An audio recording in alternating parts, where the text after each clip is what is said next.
Good afternoon, Bluebeamers. My name is Troy DeGroot with U Chapter 2, and I'm excited to partner with the team at Brighter Graphics to deliver world-class Bluebeam training and customization services so you can get the most out of your Bluebeam investment. This one's going to be packed full of settings and preferences that will serve as essentially tips and tricks that stay active after turning them on. We're going to lay the foundation for saving time and creating more accurate markups and measurements in Revu. So let's dive in right away. We're going to go up and look at the menu bar today. So I'm going to go up under Review to start out in the upper left corner. We'll start at the bottom of the list here. Exit, of course, is going to close the program. Unregistered. So with Bluebeam Revu, you have the ability to install a single license on more than one computer. So you could have it on your laptop and your desktop at the office. The trick there is that you're going to have to unregister on one of them before you can register on the other. You can only have it active on one, so you have to remember to unregister and register in order to share that license with those machines.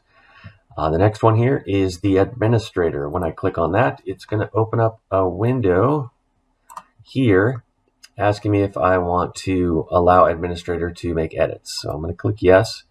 It's going to open up this window here. And you'll notice if you have Bluebeam CAD or Extreme, you will have plugins here for the different software on your machine, like Revit, the Microsoft suites, and you can check those and turn them on, and it will put a add-in button in the ribbon, so you can print directly from those softwares. And then you can dive into the network, the net config. You'll see different where things are pointed here, and then printer settings as well. This is where you can make some adjustments to how you want things to print. So here I'm just going to cancel this one. Back up to Review. Next one is keyboard shortcuts. When I click on that one, it's going to open up this window here. And on the Tools tab, you can see all of the tools available in Bluebeam Revu and all of the shortcuts over here. With these, you are able to customize these. So if you're used to your CAD software and C means something in particular, you can change that in here. So let's just say ellipse is going to be E. We use that for circles also, so I'm going to type in a C. It's actually going to tell me that it's currently being used by cloud and ask me if I want to reassign it. So I can do that or not. I can decide at that point, yeah, I do want C to be cloud, reassign it, and then it'll take it off of ellipse for us. So you can go through and mimic what you have in CAD. All that muscle memory can carry through to Bluebeam Revu. And then also under commands, you have different commands in here, Control O to open and things like that. You can go through and either customize these or just view them and see what they are as a learning tool. So those are your keyboard shortcuts. Cancel that window, back up here. Next is profile. So profiles, what a profile is basically the entire interface of Bluebeam Revu. So what tools are turned on, which ones are turned off, where they're located, all the way around the perimeter of the interface.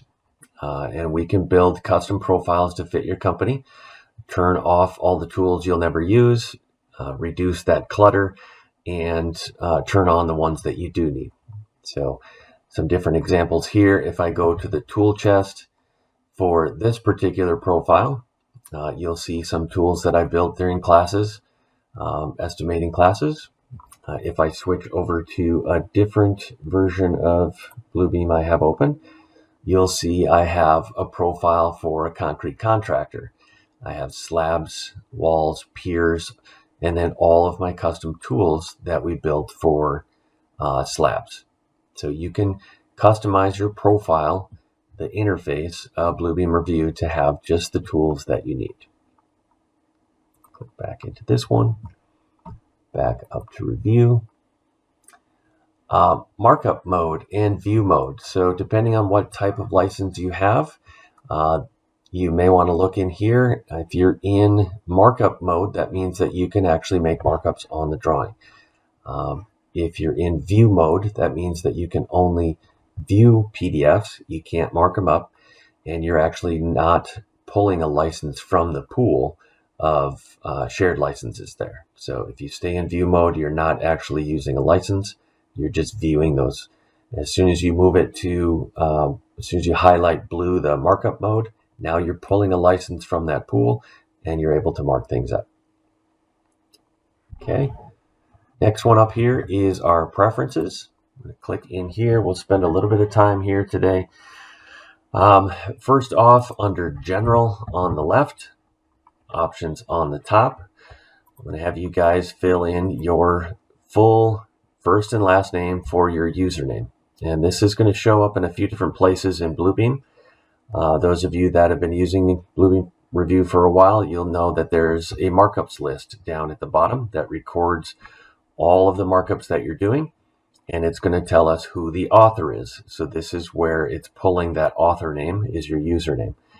Also, if you're using some interactive stamps that maybe it's an approved stamp, it has the date automated and the user, it will pull your name and the date that you place that markup onto the stamp. So we want to make sure this says your full first and last name.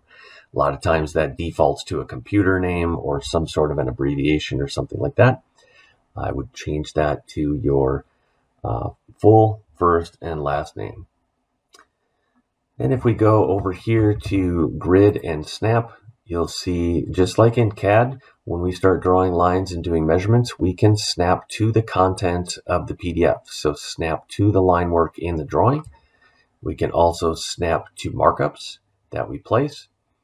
And then as we do those, you'll see here all of the different snap options. So snap to lines, curves, midpoint, endpoint, intersections, page boundaries, all those different settings, very, very similar to your CAD software. So this is where you can set those to turn on and off your preferences there.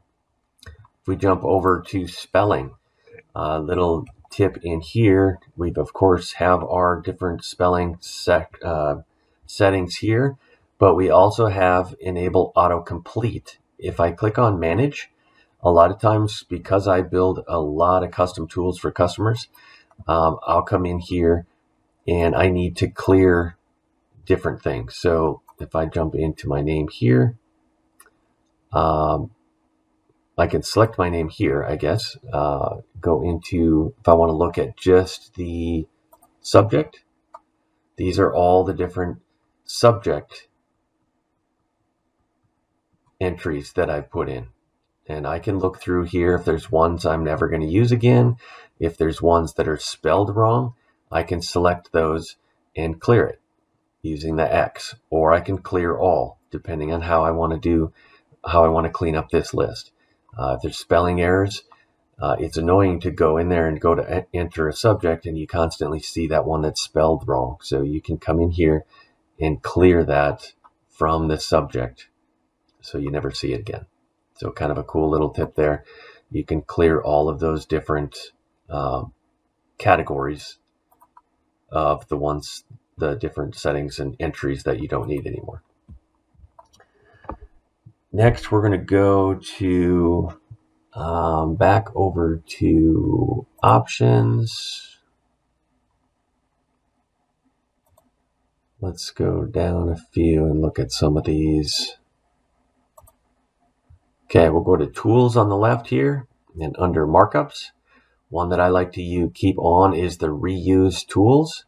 What that means is when I draw a line, if this is checked on, I can continue drawing lines until I hit escape and tell it that I'm done with that tool. If I turn this off, as soon as I finish a line, it kicks me out of that command and I need to go select it again. So I like to leave this one on so I can just continually use that same tool until I decide that I'm done. Just below that, auto size text box and callout markups. What that means is when I draw a text box and I finish typing, it's going to shrink the box to fit the text. So let's jump out and show you what that one looks like. I'm going to say, okay. I'll grab my text box. and I just draw the box. Usually you're going to draw it bigger than you think the text is going to be, and then you're just going to type in whatever your note is going to be. This is a text box. And you'll notice when I click off of this, two things are going to happen. It's going to shrink the box because of that auto size text box check mark. And it's also going to start a new text box because I have my reuse tool checked on. So here you can see it shrunk and it's asking me to draw another box. I'm just going to hit escape to cancel that. But there you can see how those two tools work together. That's your reuse, where it started a new text box, and auto size, where it shrinks the text to fit the box. Okay. Next, we're going to go to the Measure tab, and I don't know if you guys are familiar with the tool Dynamic Fill. I'll show you that in a second. But boundary size is one that I like to change down to about 40%. I don't remember what the default is, but I know it's too big. So 40%. I'll jump out again here and show you how that tool works and what I mean by the boundary size. I'm going to jump over to my measurement panel, grab my dynamic fill tool, and pull this up here. And how dynamic fill works is we want to measure the area of this office. And in order to do that, I need a continuous line all the way around the perimeter of the room. Because I have an open door here, I need to add a boundary. So I'm going to come up here, add a boundary, and you'll see the thickness of that dot is roughly the thickness of this wall, pretty close. And that's where that 40% sets the thickness of this boundary line. So I just click on one end, double click on the other, and it closes that door for me. And now with dynamic fill, I'm going to select my paint bucket. I need to tell it what to report, so I'm going to select my area. And then I'm just going to come in here and start pouring paint. I'm going to let it fill the room. When it's done, I'm going to come up here and hit apply. And it's going to give me the area of that space. So that's always going to land on top of something. Another quick tip here, if you hold your shift key down, you can move that text without moving the whole markup. And then of course, if you want to switch this over to square meters as your default, you can do that as well. Any of these markups, when you change the settings over here, if you go to your properties, go down to options, you can set as default so that you're getting those settings every time you use that tool. So little sidetrack tip there. So that is dynamic fill. And that setting that we set was the thickness of that door line that we added. Again, if we go in here, under measure, that was the 40% boundary size under tools and measure. Again, we're going quick through these, so I hope you guys are taking notes and able to set some of these. The next one, we're going to go down to Studio. And in here, I like to have this top one checked where it says attempt to check out files on open. Studio Projects and Studio Sessions is the cloud portion of Bluebeam. Studio Projects is where we can upload documents, share them with whoever we want. They can open them, edit them, save them back to the project. But what this one means is when I open that, it will automatically attempt to check it out. So I don't have to remember to, after I open it, I don't have to remember to check it out before I do any edits or start editing it and get the errors and things like that. So I like to just attempt to check it out automatically when I open those documents. Okay. Let's see. Where's the other one? This second one here. I think this one's checked on by default. Enable flashing effect on studio alerts. So when we're in a studio session, let me jump back over here. When we're in a studio session and we have a bunch of people invited over here and we're all marking up these drawings at the same time, A lot of times this is going to flash orange with the activity that's happening in that session. When people are doing markups, when they're sending you notifications. We're going to cover all that in a different webinar, but for a lot of people, they were asking, how do I turn off that orange flashing? And that's going to be that setting that we were just looking at under Studio, Options, Enable Flashing Effect. I check and turn that off so it's not flashing at me. Okay, then we're going to jump down to Admin, I believe. And under Options, Default PDF Viewer. So we have Bluebeam, we love Bluebeam, and we're going to set that to be our default viewer. You're going to go and click here. It's going to open up your computer settings. This is the computer setting, not a Bluebeam setting. And you're going to scroll down. You're going to come in here, search by app, and you want to go in, look for a PDF. Oh, sorry. You're going to search by file type. So here we're going to do PDF. Select that. It's going to bring us to that one. And then if it's set to Adobe or some other viewer, you're going to select that. It will know that Bluebeam is installed, so you can select that. And now all of your PDF icons are going to change to the blue instead of red or anything like that. And it's going to automatically open up in Bluebeam if it's a PDF. So if you double click in an email or whatever the case may be, it's going to open it in Bluebeam like we want it to. So that's that one. Okay, so we're going to go over to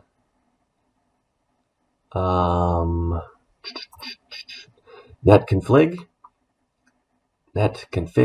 and in here, this is just going to tell you where your stamps are saved. So this is the default location where those are saved.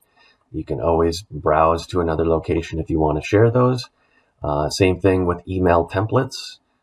This is where those are being saved and drawn from.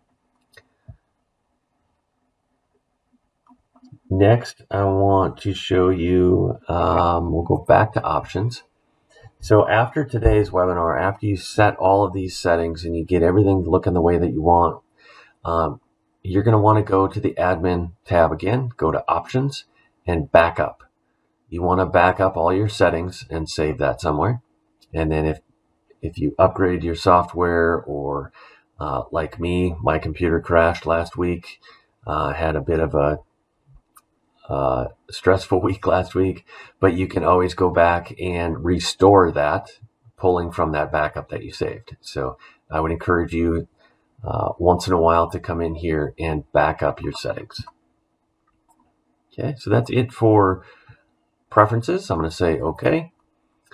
And I'm going to show you one more thing in here under profiles. So I showed you where the email templates are and where the stamp templates are. If we go to profiles and come down here to manage profiles, this is the folder location for where your profiles and your tool sets are all saved by default. So that's kind of my trick to go find where these are. Sometimes I'll create, because I'm in here a lot, I created a shortcut on my desktop to get to this folder. So, but just know this is where it's saved, and this is where you can go find those tool sets or profile files. Cancel that. Okay, let's, the last one here is about. When I come in here, just like every other software, it's going to tell you which version you have. So I have the extreme version, tells me what version I'm on. I obviously need to update mine, but you'll see your serial number and all of that in here as well. So I hope you took some notes. I hope you enjoyed the detailed introduction of parts of the interface in Bluebeam Revu. Thanks for joining us. Reach out to Darren and his team at Brighter Graphics to learn more about additional licenses of Revu Extreme or the small investment of upgrading your existing seats. And as always, if you have any questions regarding training or customization services for your company, don't hesitate to reach out to our team as well.